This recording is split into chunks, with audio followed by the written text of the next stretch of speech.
In my very first year of university, I switched both universities and majors, from studying engineering to computer science.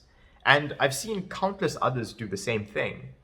In fact, in 2017, the US Department of Education released a report that said that roughly 30% of undergraduates in associate's or bachelor's degree programs who had declared a major, they had changed that major at least once. The point is that a large portion of students do change their major at some point in their university journey, and far more actively consider it. Yet our social structures are still set up in a way that glorifies choosing one course of life and then sticking to it. There's a real stigma against switching degrees and, in the professional world, dabbling in domains foreign to that which you've studied or are currently specializing in. In this video, I want to talk a bit about an alternative perspective that I've been reading about recently in David Epstein's book called Range.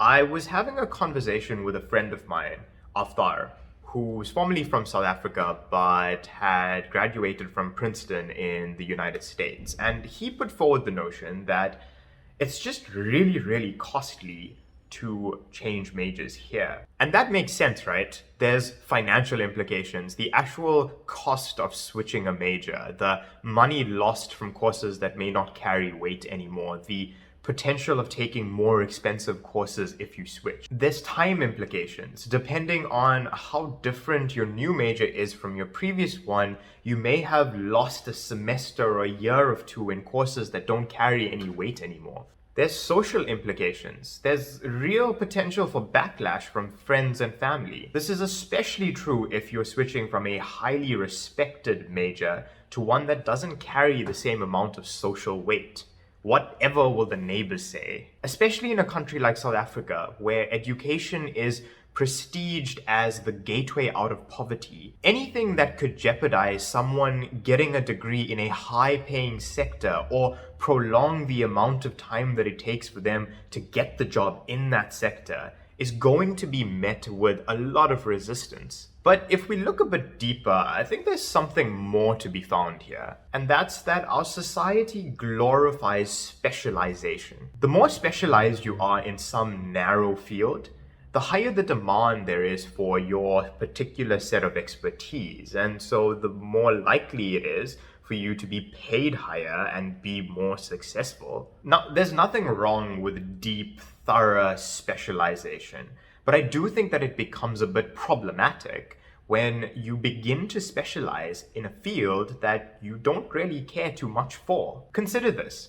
When you're in matric and deciding on what degree you'd like to apply to study toward, you're going to consider your likes and your dislikes, the school subjects that you have a natural inclination towards, however little you might know about what the job prospects are in that field. During this process, we're trying to determine what we call match quality. What's the quality of the match between who you are and the degree that you're looking at? The problem then is believing that the process of refining your match quality ends when you've chosen a major or have graduated and found a job. The thing is that people are in constant evolution. Our beliefs, our likes and our preferences, our views about ourselves and the world, it all morphs over time. This is especially true due to the culture shock that we experience when entering university and then again the real world as a young professional. I really enjoyed the way this particular HBR article once put it. It said, "We learn who we are in practice, not in theory. By testing fantasy and reality, not by looking inside. Knowing oneself is crucial, but it is usually the outcome of and not the first input to the reinvention process."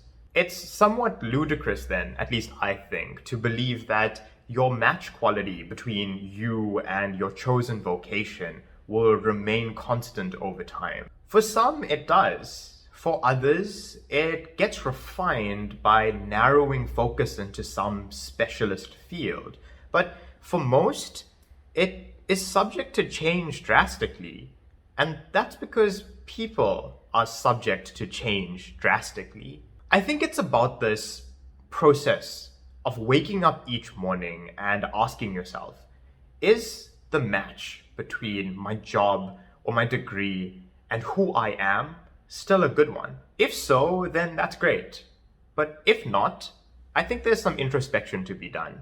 Pivoting course in life is really difficult and comes with a range of hardships, but it's far more consequential to be impervious to change and new input. Sticking it out only to land yourself in an industry or position that you might regret much more later on. Thanks for watching.